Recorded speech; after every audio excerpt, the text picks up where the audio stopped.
Mbak Bode silakan start dulu untuk bicara.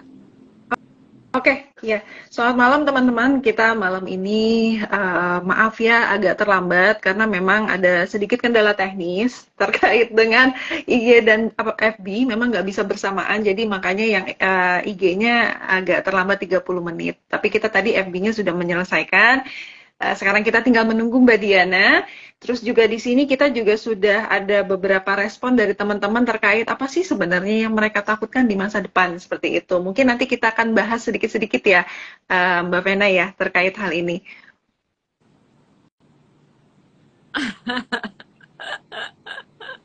Oh, Mbak Bode dosen. Oke. Halo Mas Febri. Yes. Terkait ketakutan tadi, Mbak ya. Iya, terkait dengan ketakutan. Apa kita mulai aja dulu sampai Mbak Diana datang ya? Boleh ya? Ya. Oke.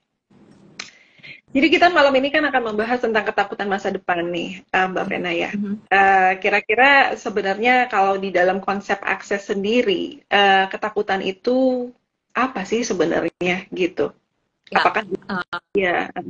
Oke. So, ketakutan itu adalah sesuatu program dari pikiran.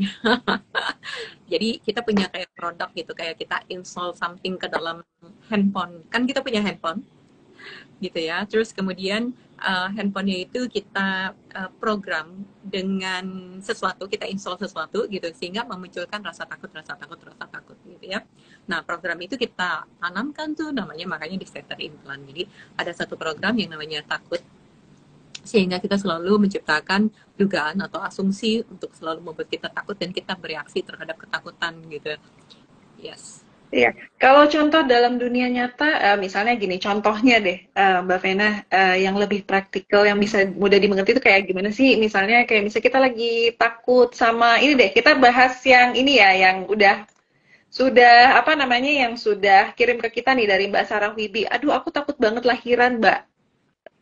Oke. Nah, itu contohnya tuh. Itu dia menimbulkan apa sih sebenarnya? Apa yang terjadi gitu ketika kita merasa takut gitu? Ketakutan kita akan menciptakan realita kita sama seperti yang tadi aku share gitu sebelumnya di Facebook gitu.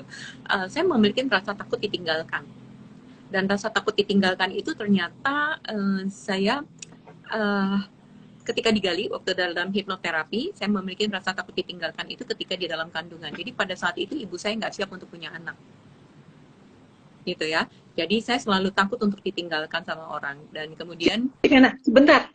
ya. Ternyata ada juga yang ngasih respon, aku tuh takut ditinggal meninggal sama orang-orang yang aku sayang. Kayaknya agak-agak. Oke, lanjut, Mbak Pena. Ya, ya kan gitu kan. Kalian ya, maaf ya Ya, dipotong, nggak apa-apa, nggak teman-teman. apa-apa. Itu namanya kamu aware so much, Rada. Kita punya punya perasaan. Jadi aku punya perasaan rasa takut ditinggalkan karena pada waktu itu ibuku merasa tidak siap untuk memiliki anak. Gitu. Jadi dia hamil dengan usia yang sangat muda dan dia ketakutan takut masa remajanya nggak punya lah segala macam gitu. Jadi ketakutan seorang ibu yang terbawa ke implan ke dalam kandungan dan pada saat itu saya tahu ketika saya di hipnoterapi. Ketika di hipnoterapi saya masuk dalam kandungan dan saya sangat aware ternyata ibu saya punya ketakutan dengan kehamilannya gitu ya, entah dia punya ketakutan untuk ngurus anak atau dia nggak siap atau apapun dan ketakutannya itu keimplan ke dalam diri saya ketika saya di dalam kandungan dan sampai saya berumah tangga pun saya takut ditinggalkan gitu dan ketika takut ditinggalkan hubungan jadi nggak asik dan after that Jadi kayak needy ya. iya ya kayak Iya. waktu itu saya uh, orang tua saya mengalami perpisahan, perceraian, yang gimana saya nggak ingin ada perceraian dan saya pengen kabur dari rumah saya. Dan ketika saya pengen kabur kalau dari rumah, salah satunya escape itu adalah dengan menikah. Gitu. Ya. Oh, sama Jadi, sekali. jadi waktu itu Oke, gimana? oke. Jadi orang tua saya mengalami perpisahan dan ketika mereka ribut, buat saya rasanya nggak enak tinggal di rumah kan kalau orang tua kita ribut. Jadi secara satu-satunya buat saya bisa menikmatin kehidupan saya pikir dengan menikah. Jadi saya escape gitu lari dengan menikah gitu ya. Dan ketika menikah saya pikir saya nggak mengalami seperti orang tua saya menciptakan relasi yang berbeda, nggak seperti ibu saya. Dan tapi ternyata polanya sama gitu yang terjadi polanya sama dan saya shock pada saat itu. Ketika saya shock, saya jadi divorce kan. Begitu divorce saya mencari apa sih yang aku pengen cari, apa sih yang aku pengen buat dalam hidup. Kok aku ngalamin sama gitu kan sama orang tua, kan nggak pengen gitu loh. Mulailah kenal hipnoterapi dan ketika di situ kok enak ya, kerilis nih rasa takutnya gitu kan. Rasa nggak enaknya kerilis gitu, tapi masih menghantuin rasa takut yang kayak tadi. Ternyata nggak gampang ya masuk ke dalam rasa takut untuk tidak ditinggalkan, tapi masuk lagi ke rasa takut dijudge orang karena divorce, karena berpisah gitu. Jadi takut dan merasa dirinya nggak perfect. Jadi saya hanya menjudge diri saya, menjudge. Sampai akhirnya saya memiliki partner atau pasangan yang dimana sih juga takut kehilangan dia supaya nggak dijudge gitu. Jadi saya takut dijudge. Dan pada saat itu sama sekali nggak enak. Nah, disitulah puncak kedua saya terlalu needy. Jadi terlalu needy adalah saya takut banget ditinggalkan sama dia. Gitu. Ketika takut ditinggalkan sama dia, saya ketemulah full access ya ceritanya gitu ya. Singkat cerita, saya kok happy ya. Ketika saya happy, saya ikut kelas foundation, saya happy banget. Saya bilang loh, ini loh yang saya cari. Gimana semua orang bisa ngalamin ini gitu kan? Kayak kita menemuin sesuatu kayak ada sesuatu yang lega gitu dan kita pengen semua orang bisa merasakan apa yang kita rasakan. Itu membebaskan diri dari judgement itu kayak aduh keluar dari penjara sendiri gitu loh. Iya. Karena memang sebenarnya intinya dari semua itu sepertinya memang sudut pandang dan judgement ya, Ya, Mbak Vena dan ya, Mbak Diana. ya. Judgement dari Seperti orang itu. pada diri kita, terus saya keluar dari situ kayaknya rasanya tuh bebas gitu ya. Ketika rasanya bebas, benar-benar bebas dan punya space buat diri saya sendiri, di situ saya makin menggali gitu kan, apa yang saya bisa temukan lagi, power potensi saya yang selama ini saya pikir salah, saya pikir kurang tepat. Ternyata di situ adalah sejak kecil saya ingin menghealing relasi orang tua saya dan kemudian saya mengalami sama seperti dia untuk supaya saya bisa menemukan solusinya. Akhirnya saya ketemu partner saya untuk memenuhi kebutuhan saya untuk bisa menghealing. Jadi kayak eksperimen gitu saya ambil untuk saya bisa healing. Dan ketika saya menemukan pola itu, disitulah saya bisa berdamai dengan diri saya sendiri intinya gitu. Jadi di situ saya stop judgment. Ternyata aku menciptakan relasiku sama seperti orang tua yang dimana aku pikir lari, ternyata aku menciptakan sama untuk supaya aku menghealing mereka karena aku nggak ingin mereka tidak bahagia. Iya. Iya, gitu. Jadi ternyata Ada banyak ya sebenarnya hal-hal itu sebenarnya agak complicated ya kalau misalnya kita lihat dari rasa takut itu ya. Apalagi kalau misalnya kita lihat dari perjalanannya Mbak Vena sendiri itu sebenarnya kayak dalam menghadapi rasa takut itu kalau misalnya memang from the core-nya itu nggak nggak dibersihkan itu bisa jatuhnya ke escaping gitu ya, ke hal-hal yang belum tentu juga itu sebenarnya sesuatu yang create greater life gitu ya buat kehidupan kita gitu seperti itu ya. Nah, itu menghancurkan saya. Akhirnya kreasi saya nggak asik dan saya juga tidak menginginkan partner saya meninggalkan saya. Dan itu juga kan nggak asik buat orang lain. Kemana-mana harus berdua, nggak bisa sendiri gitu. Jadi selalu bergantung harus ada pasangan. Nggak ada pasangan kamu nggak bisa jalan. Itu kan jadi melimit pasangan dan melimit diri kita sendiri. Selalu dihantui dengan rasa curiga, rasa takut. Gimana kita mau kerja kalau kita selalu dihantui rasa takut dan curiga? Karena saya kan gitu, karena partner saya pernah melakukan sesuatu gitu dan kemudian saya ketemu dengan yang lain dan saya juga takut kehilangan dan nggak asik buat dia, nggak asik buat saya karena partnernya udah makin besar gitu. Iya betul. Kalau ini ada satu dari teman kita namanya Febri ingin nanya nih, mungkin Mbak Diana ya setelah ini yang menjawab ya. Jadi dia ingin bertanya bahwa saya tuh punya ketakutan terhadap ekspektasi dari orang tua saya. Soalnya saya takut nih bikin kecewa mereka karena bisa nggak sesuai dengan harapan mereka gitu. Jadi mungkin orang tuanya punya harapan yang dia takut untuk tidak memenuhinya. Mungkin dari Mbak Diana gimana Mbak Diana untuk dijawab silakan. Mbak Diana Suaranya nggak ada suaranya. Di mute ya, Mbak Di.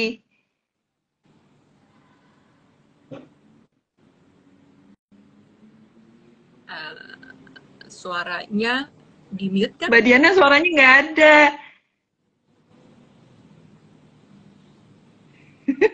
Atau kita ke Mbak Pena dulu aja ya.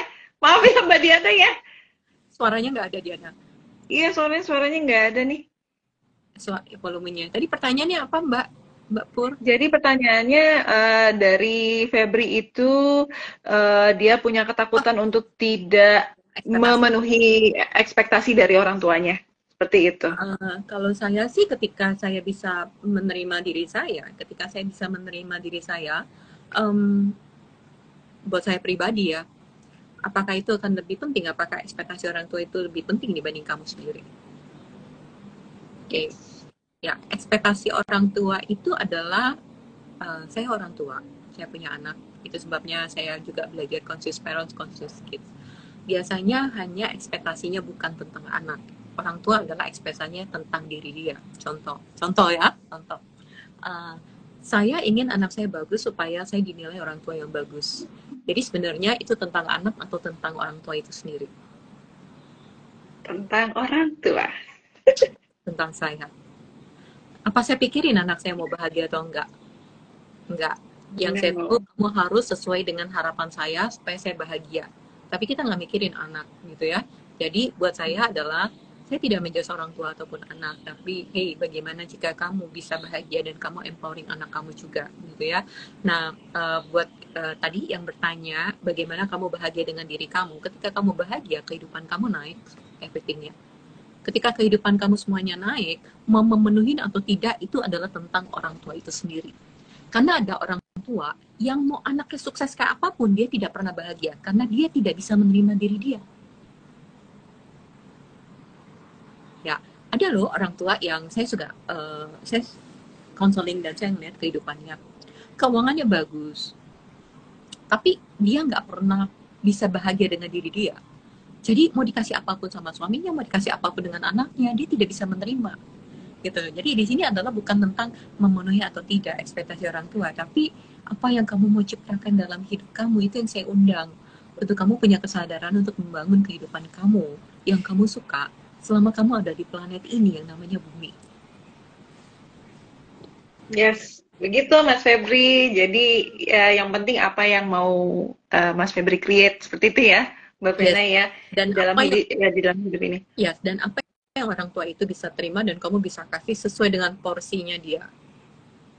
Karena Yes, ekspektasi oke. itu besar sekali dan kalau kita menciptakan hidup berdasarkan memenuhi ekspektasi orang lain itu nggak bahagia. Karena kita udah punya beban kan. Tapi kalau kita punya pilihan bahwa, oh, aku menciptakan kehidupan yang lebih expans, bisnis yang lebih asik, relasi yang lebih asik, atau apapun, ketika dimulai dari diri kamu asik, kamu memberikan vibrasi itu ke orang-orang. Gitu. Yes. Kan? Nah, untuk pertanyaan selanjutnya boleh ya kita lanjut aja ya, Ya, Ganda Mbak kalau Vena ya. bisa tes, Oke. sambil tes ya. Ya. Volumenya itu kamu keluar, ntar masuk lagi, saya Iya. invite. Oke, ini ada pertanyaan dari Muni Sandra. Aku ngomongnya dengan IG-nya aja ya, karena nggak tahu namanya nih siapa sebenarnya. Bagaimana menyeimbangkan rasa takut dan mitigasi resikonya, Mbak Oke, Vena? so ketika kamu berpikir ada semua pilihan ada konsekuensinya, semua pilihan pasti ada yang tercipta, gitu ya. Saya memilih rasa takut, lalu yang tercipta apa? Pilihan kita akan menciptakan realita kita. Ketika kamu memilih rasa takut, kamu akan menciptakan yang lebih besar lagi, gitu ya. Tapi ketika kamu memilih berdasarkan kesadaran, itu beyond dari rasa takut. Kesadaran adalah kamu aware terhadap sekelilingnya, gitu. Mungkin itu akan dikupas di kelas yang lebih dalam lagi untuk kamu memiliki tools-nya buat diri kamu sendiri.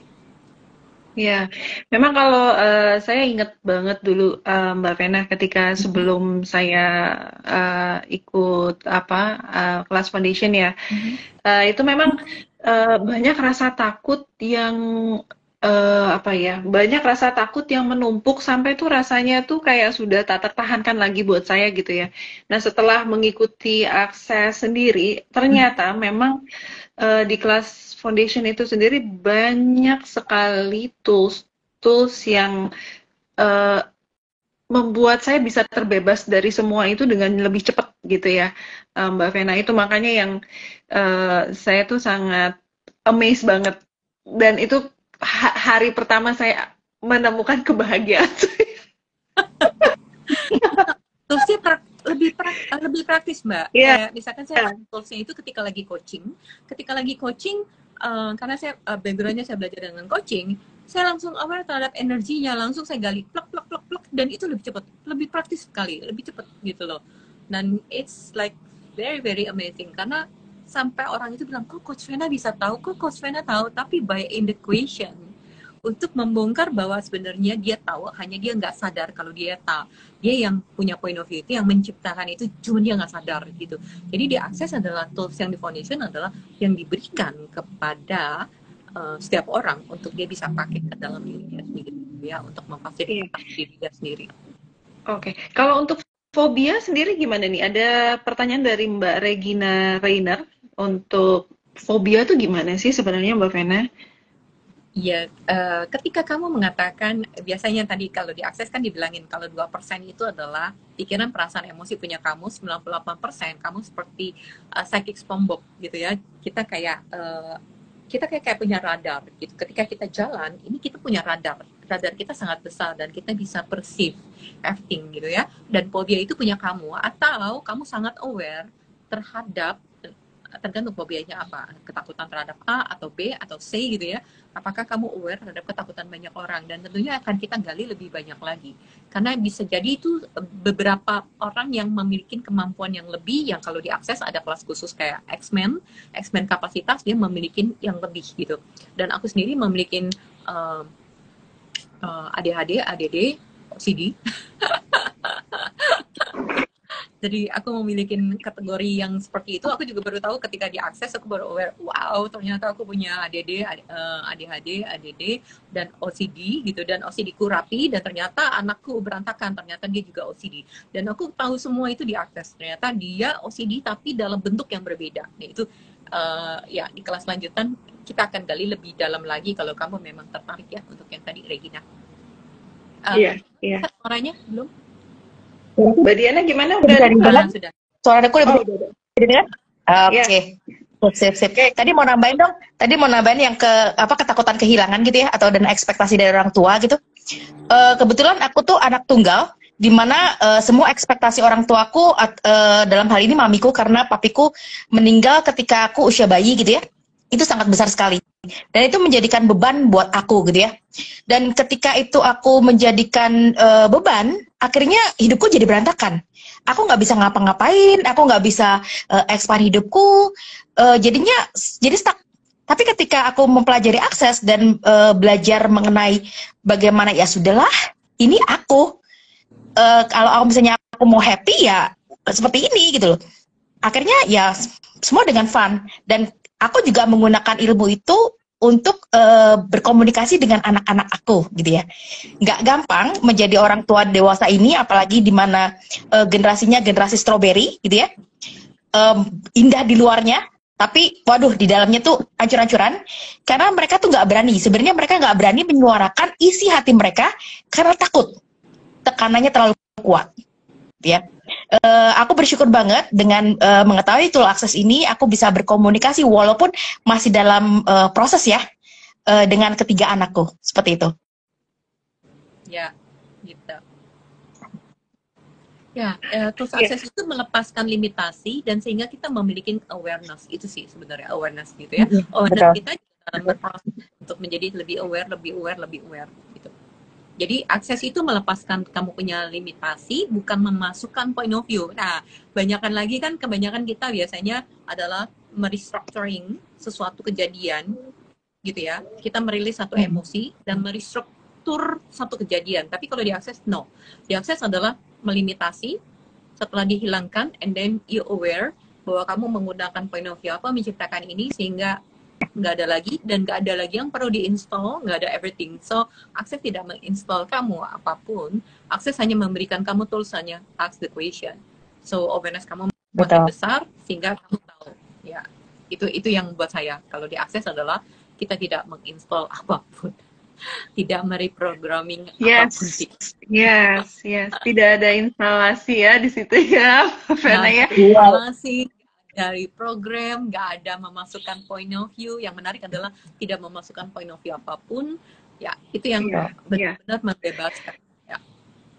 Iya, yang aku juga waktu itu pernah dengar ya dari salah satu kelasnya Gary Douglas itu kan tentang program ya. Kan memang banyak modalitas-modalitas itu yang menggunakan pemrograman gitu ya. Kita diprogram untuk mencapai sesuatu gitu. Sementara akses ini menginginkan beyond dari program tersebut gitu ya. Karena dengan program itu sebenarnya kita juga udah terlimitasi ya, Mbak Vena dan Mbak Diana Betul. gitu. Jadi Iya. kita terbatasi oleh program itu, padahal sebenarnya kita bisa lebih daripada itu gitu. Ya, Makanya uh, ya. gimana Ketika Mbak? yang tadi saya bilang, ketika saya di dalam kandungan, emosi saya dirilis gitu, dan kemudian saya dibikin kayak cerita something yang baru bahwa orang tua saya bisa menerima saya, memeluk saya dan segala macam. Itu hanya sesaat, tapi saya tahu that's not true. Ya, Ya, that's not true. I'm aware that's not true, gitu kan? Jadi kita bisa memanipulasi betul-betul. pikiran, tapi kita nggak bisa memanipulasi kebenaran itu sendiri. Jadi yang menarik itu yang tadi, Pak. Saya tidak memprogram diri saya dengan melepaskan emosi saya dan memprogram bahwa kejadian itu baik-baik saja pada saat itu dan kejadian itu. No. Dan saya tidak melihat itu luka batin, karena ketika saya melihat itu luka batin, saya memprogram diri saya bahwa saya luka. Betul. Tapi saya menyadari bahwa wow, I create this. Saya menciptakan itu. Bahkan ketika dalam kandungan, saya yang memilih dan saya yang menciptakan situasi itu. So, apa yang saya pilih di sini sehingga ketika saya sadar, saya bisa saya melepaskan program saya untuk menciptakan itu. Terus sekali lagi, saya tidak membuat diri saya atau melabel diri saya bahwa wow, saya ternyata begini karena orang tua saya begini-begini. Itu masih kayak menyalahkan. Tapi hey, what is this? Apa yang saya gunakan? Dan akhirnya saya mendapatkan kesadaran, wow, saya yang menciptakan ini karena saya mau healing orang, sehingga saya masuk dalam drama dan trauma untuk saya bisa mengetahui siapa sih manusia, apa sih, bagaimana sih dalam menjalankan hidupnya dan segala macam. Gitu ya. Iya, betul. Wow, Kita kita memvalidasi sendiri ya, Ven ya, situasinya ya. Ya, untuk kita mengalami, untuk kita mengekspres, mengalami penderitaan, mengalami ini, mengalami itu, kita pikir itulah fungsinya kita. Ketika kita bisa mengalami semua penderitaan, kita bisa empat dan bisa menolong orang. Jadi kan banyak orang, lu nggak tahu sih penderitaan gue gitu. Jadi kita ngalamin penderitaan untuk tahu penderitaan orang, untuk nolong kan. Itu stupid banget ya. Iya. Iya, memang apa namanya, dan itu ya salah satu yang aku suka banget dari akses itu, yaitu bahwa apapun yang kita ciptakan, apapun yang terjadi dalam hidup kita itu adalah kita yang menciptakan. Karena menurut aku lebih gampang kita merubah diri sendiri daripada mengubah orang lain atau eksternal gitu ya, Mbak Vena ya. Jadi memang daripada kita menyalahkan orang lain yang mungkin merubah mereka pun akan lebih sulit gitu ya, mungkin akan lebih lebih gampang kalau kita menyadari bahwa itulah kreasi kita sebenarnya gitu ya, Mbak Vena ya, Mbak Diana. Betul. Dan menurut aku ya, yang terjadi di luar sana itu kita memang yang mengizinkan. Kalau nggak mengizinkan juga nggak bakal mungkin terjadi kok. Sesimpel itu ya. Dan Tuhan itu so be it. Jadi kamu punya point of view, tapi Tuhan so be it, terjadilah sesuai dengan perasaan kamu gitu ya. Ya terus jadi aku sadar, wow, ternyata everything juga bukanlah luka batin. Ketika aku merasa aku luka batin, itu aku nggak sembuh-sembuh, istilahnya kok luka batin. Betul. Terus pengen jadi terapi gitu. Karena aku melabel diriku luka batin gitu, kayaknya pengen kemana-mana jajan terapi gitu karena merasa luka batin gitu. Iya, panjang ya. Betul, ketika kita menyatakan bahwa kita terluka, kita trauma, itu keluarnya itu panjang gitu ya. Prosesnya tuh jadi kayak gimana ya, kayak benang kusut yang mesti dibuka satu-satu. Karena kalau enggak, itu akan jadi tumpang tindih dan membuat cerita baru gitu. Tapi kalau di sini ya udah tinggal gunting aja gitu kan. Ya, Iya. Ini file yang program yang udah aku nggak pilih dan so saya mengganti dengan program yang lain dan saya tidak melihat program yang saya pilih pun itu sesuatu yang salah. Dan benar-benar program yang saya pilih bukan yang salah. Saya hanya memilih dari ketidaksadaran, gitu ya. Dan sekarang saya punya kesadaran, saya bisa pilih something yang bisa berkontribusi untuk planet ini, untuk diri saya, untuk kehidupan saya, gitu ya. Dan ya, akses membawa saya kesadaran terhadap level-levelnya. Ada loh, Mbak Vena dan Mbak Diana, salah satu ketakutan yang ingin ditanyakan pasti sama banyak teman-teman. Apa tuh? Iya. Sebenarnya mereka banyak yang bertanya seperti ini. Akses itu kira-kira bertentangan nggak sih dengan agama? Karena mereka takut untuk join akses, karena mereka takut akan menyalahi apa ya, bertentangan dengan ajaran agama mereka masing-masing. Karena bukan hanya Islam aja ya, sebenarnya dari agama yang lain pun suka ada juga yang merasa keraguan itu gitu. Boleh dijawab, ibu-ibu? Vena dulu silakan. Ya, itu ketakutan juga Ya, loh, sebenarnya ketakutan juga itu. tanya ke saya dulu yang jawab atau Diana yang jawab? Atau Iya, gimana? boleh. Dari Mbak Vena dulu lalu ke Mbak Diana. Oke. Oke. Buat aku ketika ada orang yang ngomong kayak gitu, aku juga nggak langsung percaya. Dan aku juga nggak percaya Gary. Jadi aku masuk kelas Gary tentang God in consciousness, consciousness in God. Ada salah satu kata-kata Gary yang sangat indah. Waktu itu yang bergabung dalam situ ada Muslim, ada dari Israel, apa sih apa agamanya? Yahudi. Iya, Yahudi, tapi aku nggak tahu agamanya dibilangnya apa. Aku lupa. Jadi banyak Jewish, bukan? Jewish ya. Dia bilang gini, kamu bawa semua Al-Quran, Alkitab, everything, buka. Tanya sama saya, kata Gary gitu. Jadi amazing banget gitu. Sampai Gary itu kasih kata-kata yang simple. Access include everything, termasuk semua agama, dan tidak judge semua agama. Bagaimana jika kamu bisa menerima beautiful dari semua agama, keindahan dari semua agama, kontribusi dari semua agama ke dalam kehidupan ini, ke dalam planet ini, gitu ya. Oke, so buat aku, daripada kamu berantem tentang agama dan tools mana yang bagus atau yang enggak, gimana kamu nggak ciptakan kehidupan kamu yang bisa kontribusi untuk banyak orang, gitu ya.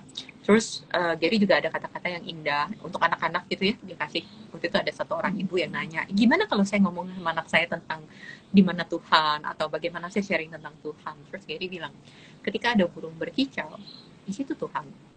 Ketika ada daun berbisik, di situ Tuhan. Gitu. Tuhan ada di mana-mana, bahkan dalam hati kamu. Jadi kalau kamu mau perdebatkan agama, kalau kamu agama Muslim, ada Tuhan di situ. Saya agama Katolik, ada Tuhan di saya. Apa yang mau diperdebatkan? Orang di mana-mana ada Tuhan. Gitu. Jadi buat saya, Tuhan everything. Dan kalau kamu bisa pakai kacamata Tuhan, apakah Tuhan menjudge agama yang lain?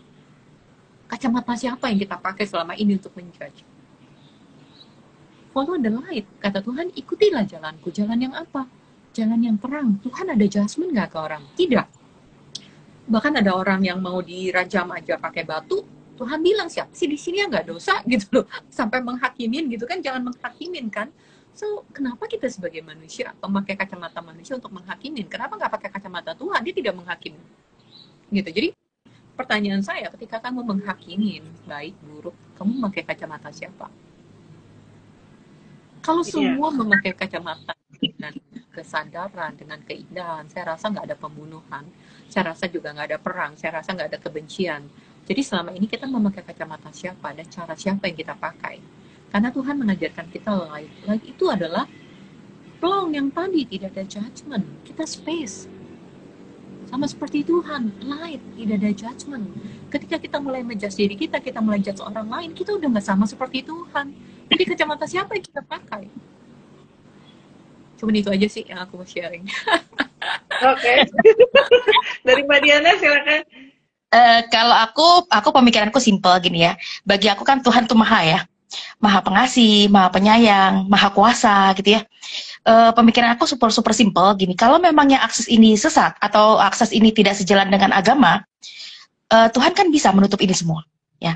Tapi kok sampai saat ini Tuhan tidak menutup ini gitu ya.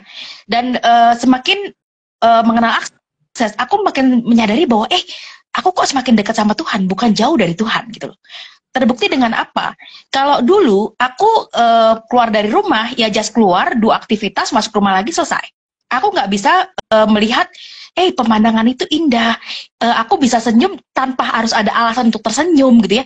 Tapi dengan aku mengenal akses, aku bisa begitu keluar rumah tuh bisa, aduh kayaknya udara enak banget ya. Aku bisa langsung spontan gitu, thank you God, this is your creation gitu loh. Kenapa kalau misalnya creation ini nggak aku hargai? Padahal beliau itu sudah memberikan luar biasanya gitu.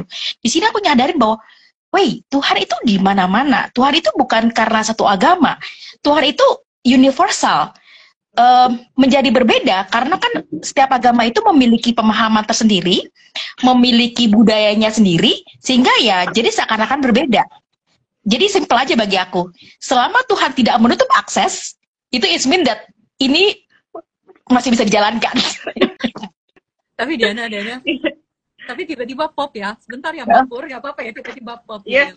Yang aku lihat adalah tadi yang kayak Diana bilang, dulu cuman aktivitas pagi pulang sore gitu. Aku juga dulu cuman aktivitasnya adalah aku menciptakan hidup buat anakku, baru aku punya hidup buat aku. Dan ketika aku kenal di Akses, aku bisa melihat Project Gary, salah satunya Eluger. Dia lagi membangun di Costa Rica. Di situ ada project yang sangat beautiful, dan di mana ketika saya melihat targetnya Gary adalah bagaimana kamu hidup di dunia ini dengan menghargai tanah, lahan, gitu ya. Dan saya kira dia salah satu orang yang sangat amazing. Jadi dia membuktikan itu sendiri dengan membuat project di Eluger. Rumah yang dibangun itu dimulai dengan tidak menyakitin satu single tree sekalipun. Tidak ada satu pohon yang ditebang. Dan di situ banyak sekali tanaman, banyak sekali animal. Dan dia membangun resort itu tanpa ada satu single pohon yang ditebang dan tidak menyakitin bumi. Jadi bagaimana saya tahu dia tidak menyakitin bumi? Jadi menimbang, jadi kan ada arsiteknya tuh, arsitek kayaknya nemuin itu tuh cukup lama. Ada satu arsitek yang dia tahu berapa berat yang kalau misalkan dia pakai bahan ini, beratnya berapa kalau ditaruh di bumi, ditaruh di lahan. Dan dia menggunakan material yang walaupun ketika lagi COVID itu sangat mahal, dan dia pakai material itu, dia bilang, saya komit, saya tidak mau menyakitin bumi.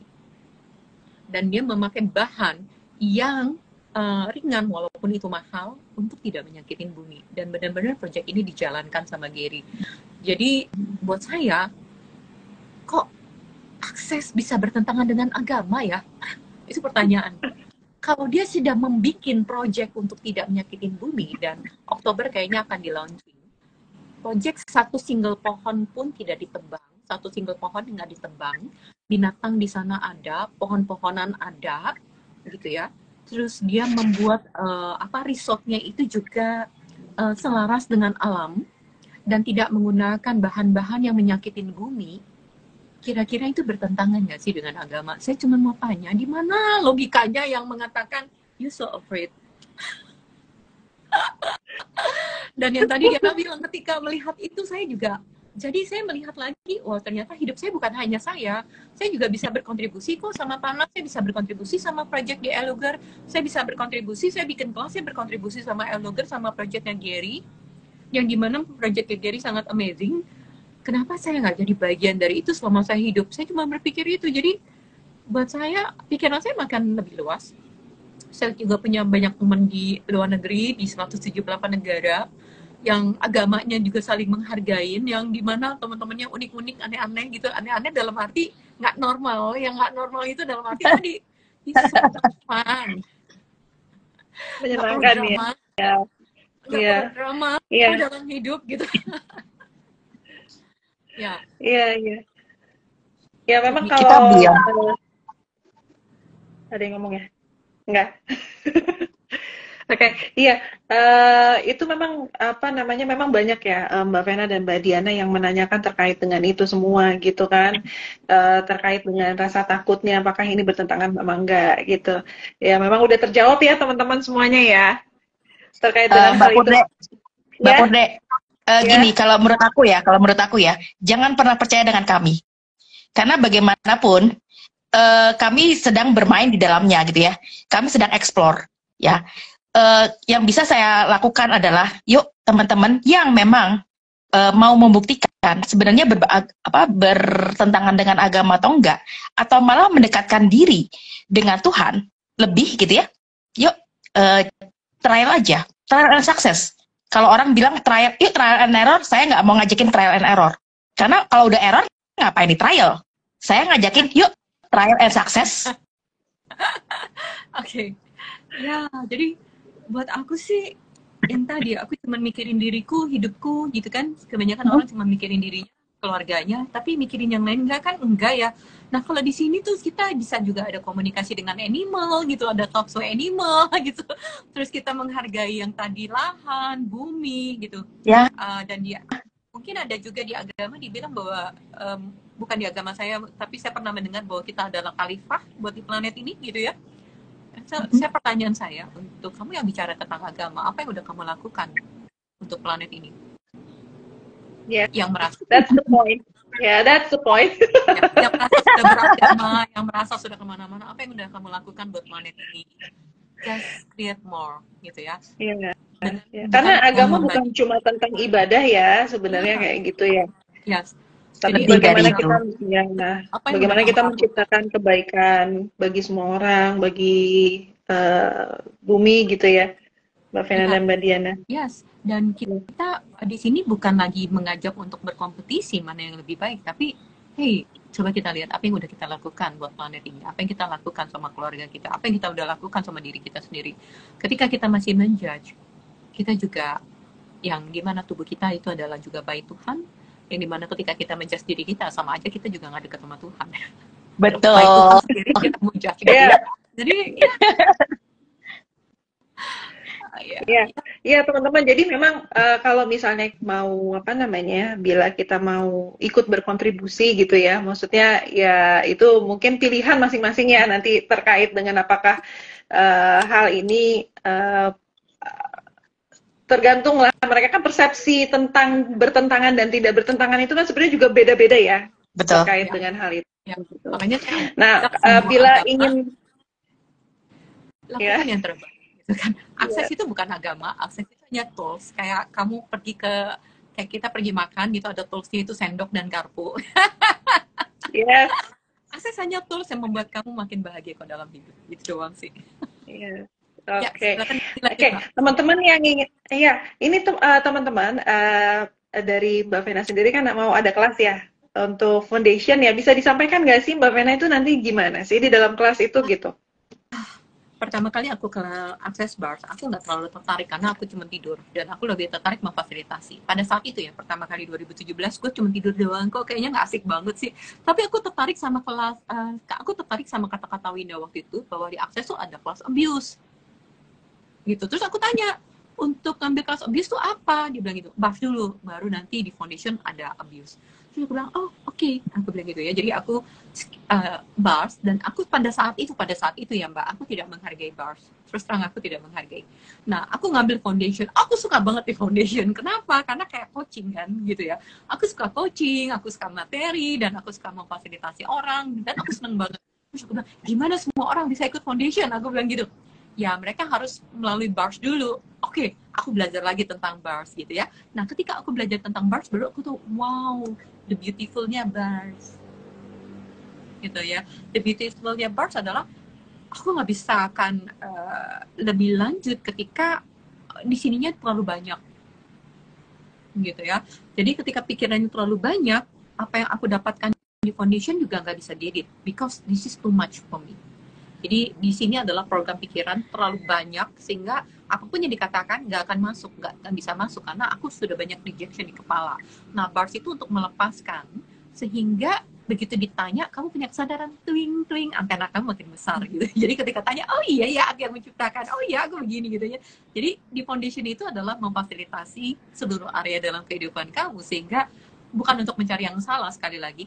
Tapi untuk mengetahui, wow, aku menciptakan ini, oh iya aku menciptakan ini. Jadi dalam kelas tuh, pertama kali aku kayak, oh my god, gitu.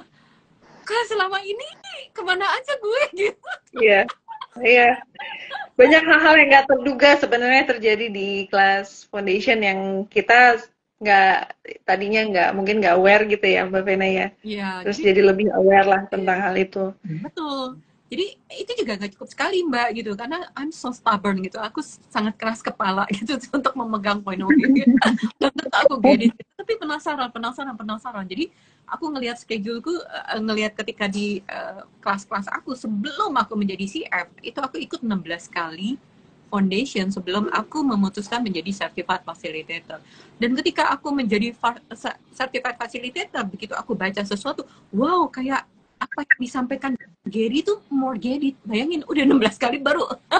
Jadi tapi dalam setiap kali ikut kelas benar-benar aku dapat kesadaran. Tapi maksud aku levelnya itu udah makin beda. Ya.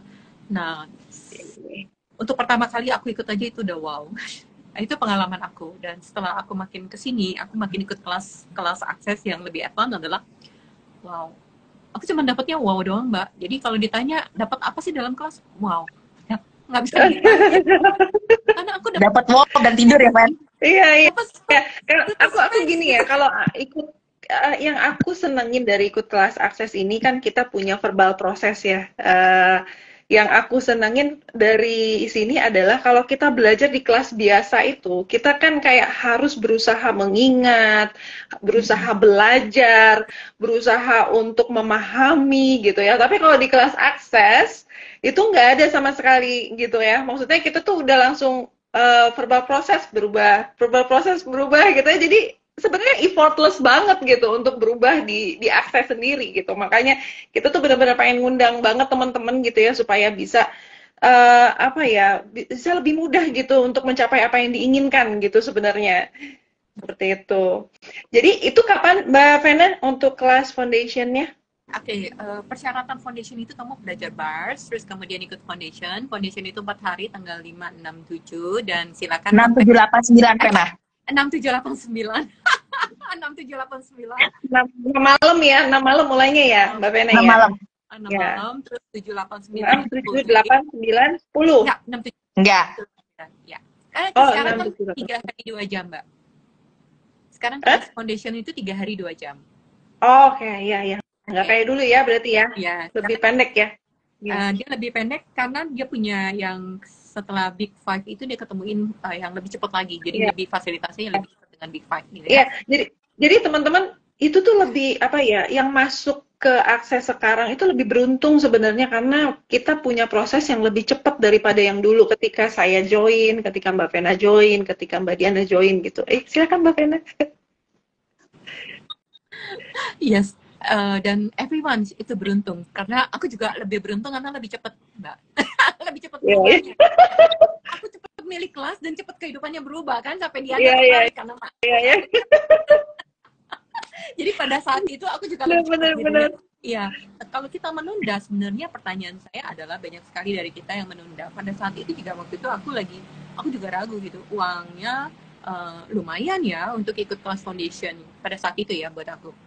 Uangnya lumayan ya pada kelas foundation. Cuman aku sebelum ikut aku bawel juga gitu. Aku tanya juga sama CF-nya. Terus aku waktu itu di Indonesia belum ada orang yang ikut. Terus aku bilang gini, minimal berapa orang? Minimal 3. Nah, lu siapa? Gitu mau cari makhluk dari mana? Ikut bar saja baru waktu itu cuman aku doang seorang. Nggak ada juga yang tertarik. Siapa yang tertarik? Terus aku bilang gini, oke, gimana dengan anakku? Aku bawa anakku. Terus aku bilang, dan pokoknya lu datang, gue bawa anak gue bayar buat anak aku gitu kan. Nah, cuman aku mau minta tanda. Ya, gitu kan. Jadi waktu itu aku mau minta tanda gitu. Bener gak sih ini akses ini works buat saya gitu. Jadi saya minta tandanya dengan cara bertanya waktu itu. Saya dikasih question. Apa yang akan terjadi dalam hidup kamu 5 tahun ke depan jika kamu memilih kelas ini? Dan apa yang terjadi dalam hidup kamu 5 tahun ke depan jika kamu tidak memilih kelas ini? Ya.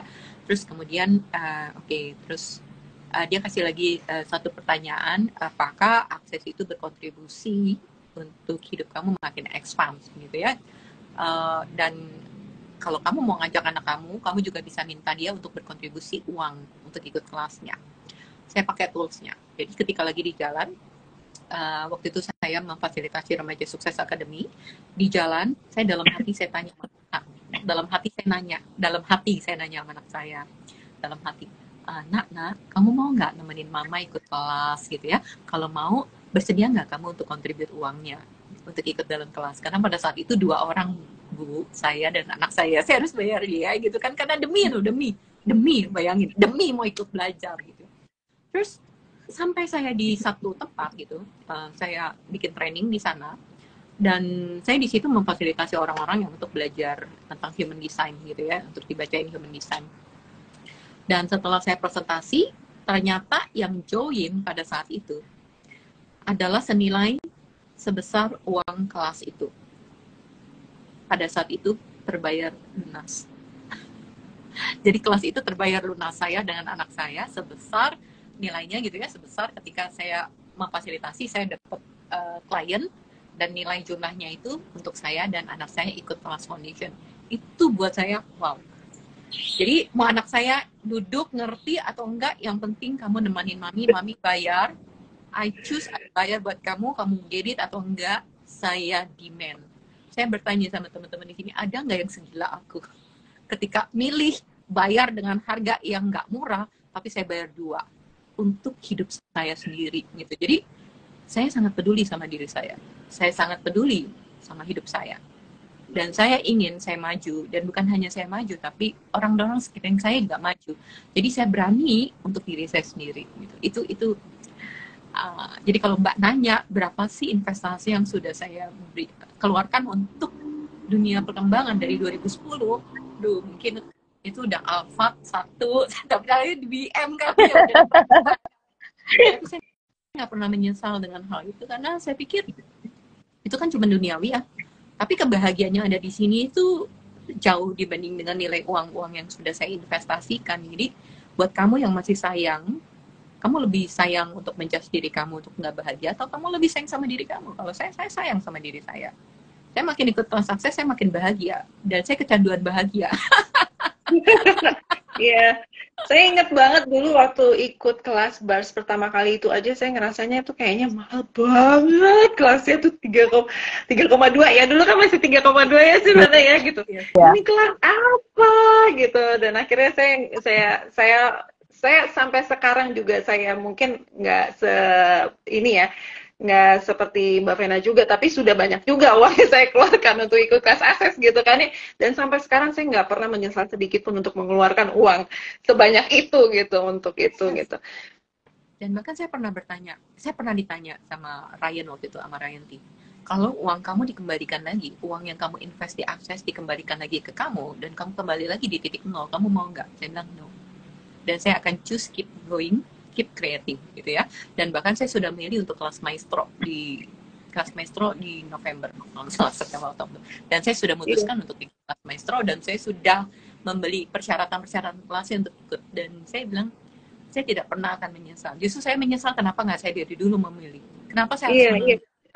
Yang saya sesalkan, tapi gini enggak gitu. Tapi buat saya sekarang no, saya nggak mau lagi untuk menyesal. Tapi kita juga gini sih ya Mbak Vena ya, untuk sebagai gambaran aja ya, bukan saya mau pamer atau apa gitu ya. Tapi memang sudut pandang kita tentang uang itu juga akan berubah gitu. Mahal dan murahnya itu ketika kita ikut akses juga sudah berubah. Dulu pertama kali saya ikut kelas bars itu rasanya mahal, itu sekarang saya ikut kelas yang 10 kali lipat dari itu, buat saya juga udah nggak mahal gitu ya. Jadi memang ada perubahan ya, karena kita sudah bisa create lebih gitu ya daripada ya kita dulu, jadi why not gitu untuk seperti itu gitu kan. Kamu tahu nggak kenapa kelas akses nilainya sekian, dan Gary itu ketika memberikan harga dia tidak ada sudut pandang mahal dan murah, dia cuma bilang this is yang dimana kelasnya mau berkontribusi di angka sekian, jadi dia nggak ada point of view tentang mahal dan murah. Dan Gary itu lagi membuild kita punya creation sebenarnya. Jadi Gary itu membangun kita punya creation. Ketika kamu ikut kelas begini, terus begitu kamu naik ikut kelas yang berikutnya, kamu lihat nggak penghasilan kamu juga udah lebih naik dibanding dulu. Nah, itu gimana jauh. Jadi Gary itu sebenarnya membangun muscle kita untuk menciptakan. Jadi hidup kita tuh ibarat energinya itu banyak sekali habis untuk menjudge, banyak sekali habis untuk ketakutan, banyak sekali habis untuk kecemasan gitu ya. Dan ketika energi ini dilepaskan, energi kita bisa untuk meng-create. Jadi kehidupan kamu jadi lebih expand, lebih create, lebih asik gitu loh, dan keuangan kamu juga lebih asik. Nah, itu yang menarik buat saya. Ternyata dia membuild kita punya muscle untuk menciptakan. Sehingga muscle itu boleh nambahin nggak? Boleh nambahin nggak? Nambahin banyak. Boleh gitu ya. Jadi aku ketagihan banget untuk masuk kelas-kelasnya akses. Itu karena dengan masuknya kelas akses ternyata membuat menarik uang itu dengan sangat-sangat mudah loh. Kesannya memang mahal, tapi nggak tahu gimana caranya. Aku juga masih sampai sekarang itu masih amazed ya. Kok bisa ya? Makin seru gitu loh. Kok bisa ya? Kalau dihitung, mungkin tadi Vena bilang apart gitu ya. Kok bisa ya? Seorang anak yang manja yang nggak bisa apa-apa, kok bisa ya melalui titik itu gitu loh. Jadi aku mikir, wow, the more access class, the more money coming gitu loh. Iya. Aku ingat ya waktu itu sampai ke Melbourne tuh demi mau ikut kelas. Jadi waktu itu aku mau ikut kelas 3D body class yang kedua dan mau ikut advanced body class gitu. Jadi untuk hanya buat bayar kelas aja. Jadi uangku pun pada saat itu cuma pas-pasan gitu ya. Jadi aku tinggal di apartemennya punya Diana di Melbourne gitu dan tidur di satu ranjang yang kecil berduaan demi untuk supaya bisa ikut kelas. Jadi uangnya tuh diirit-iritin supaya bisa ikut kelas gitu. Itu juga waktu aku ikut kelas di Melbourne itu kondisi keuangan aku juga nggak bagus. Maksudnya ya nggak ada cash in hand gitu actually-nya. Cuman si Vena nendang-nendang terus tuh, ayo ikut. Udah tanggung gitu kan. Waktu itu aku ikut kelas apa ya? Apa ya Vena waktu itu ya? ESB terus sama 3D body class. Iya, itu ya. Tadinya salah satu aku nggak mau ikut. Iya, kamu mau ikut ya? Pokoknya salah satu aja lah. Ini ditendang-tendang. Gila, 2. Pusing, 1 aja juga lumayan gitu kan. Ini 2. Udah kita di luar negeri pula. Aduh, pusing. Nangis berdua. Kita sekamar berdua, sorry yang ini segala macam, irit-irit, makan irit-irit gitu. Terus waktu itu aku juga ikut yang udah ikut 3D body class, yang kedua terus ikut advance-nya kan Mbak. Ikut advance itu maju mundur karena apa? Aku nggak punya uangnya, jadi aku pakai kartu kredit. Terus aku bilang no matter what lah aku create gitu. Ternyata ya kita butuh proses dan butuh waktu, nggak langsung instan, tapi makin bahagia itu creationnya aku, uangnya aku, dan relasinya aku juga makin asik. Jadi relasi aku dengan mantan juga makin asik gitu dengan mantan, dan ya dulu yang tinggal di apartemen yang aku nggak punya apa-apa, sekarang aku ada rumah dengan 3 lantai gitu kan, dan itu kontribusi relasi yang buat aku dulu nggak mungkin dan sekarang ternyata bisa kok mungkin gitu. Jadi thank you banget. Kenapa enggak ya? Kenapa enggak join bareng sama kita gitu ya? Jadi kita bergabung sama-sama di dalam. Ya kalau nggak menginginkan untuk menjadi magic bagi diri sendiri gitu ya, jangan join. Nah kalau dulu kalau mau beli ya dulu kalau aku lebih pentingin barang mewah. Sekarang aku lebih pentingin gimana bisa ikut kelas dibanding barang.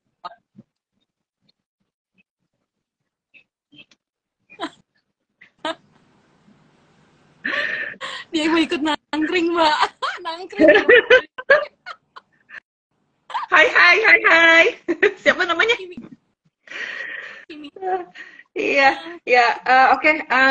Mbak Vena ada lagi yang mau disampaikan untuk kelas foundation nanti? Oke, so di sini adalah bukan hanya tentang foundation, tapi di sini adalah tentang kamu. Jadi ini kelas adalah tentang kelas kamu sendiri sebenarnya. Saya hanya memfasilitasi untuk membongkar semua fondasi kehidupan kamu. Jika kamu mengizinkan, itu sekali lagi juga tergantung kamu kan, kalau kamu mengizinkan atau enggak. Ada yang datang ke kelas enggak diizinkan, tapi ada yang mengizinkan. Jadi saya mengundang kamu jika kamu mengizinkan untuk membongkar fondasi kehidupan kamu sehingga kamu jadi lebih expand dan tercipta possibility yang berbeda tadi. Kenapa enggak? Kamu bisa join. Mungkin kamu yang mendengar sekarang, mungkin waktunya nggak cocok juga, is okay. Dan kita masih adakan kelas-kelas. Bukan hanya saya, ada fasilitator yang lain juga yang bisa berkontribusi. Atau mungkin di waktu yang lain, welcome. Karena buat saya, akses ini berkontribusi, setiap orang berkontribusi. Dan di sini juga ada Mbak Purde sebagai bar facilitator, Diana juga sebagai bar facilitator, dan bukan hanya bars, tapi juga facilitator, dan Diana juga sudah mengikuti banyak kelas advance yang lain, Mbak Purde juga. Dan di sini kita mengundang kamu untuk sama-sama happy. Karena money follow joy ya, Mbak Vena ya. Follow joy. Begitu kamu join, uangnya datang, gitu. Dan itu bukan afirmasi loh.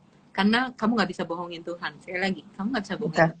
Betul. Kamu nggak bisa pura-pura bahagia, terus uang itu datang. Kamu nggak bisa bohongin Tuhan. Kamu nggak bisa bohongin hati nurani. Kamu nggak bisa bohongin semesta. Dan bagaimana jika you are true, gitu kan? Kamu adalah kamu. Kamu nggak perlu menjadi berpura-pura, kasih afirmasi atau apapun. Uang datang dengan mudah, uang datang dengan mudah. No. Bukan afirmasi, tapi di sini adalah ketika kamu jadi kamu, semesta mendukung kamu. Yes. Betul. Oke, terima kasih Mbak Vena, Mbak Diana. Jangan lupa juga. teman-teman ya, kalau misalnya mau daftar silakan ke saya, ke Mbak Diana atau ke Mbak Vena langsung gitu ya. Kita sama-sama have fun together, creating together, creating life that is more happy, more joy, more gentler, more kinder gitu ya. Oke, terima kasih semuanya yang sudah hadir dan bertahan sampai jam segini. It's so amazing. Terima kasih semuanya. Sampai jumpa di lain waktu ya. Ya, thank you Mbak. Bye-bye. Sekali lagi, you. kita Bye-bye. bisa menerima kontribusi dari semua modalitas, dari semua agama dalam kehidupan kita. Ya, dari semua. Thank you. Oke. Bye.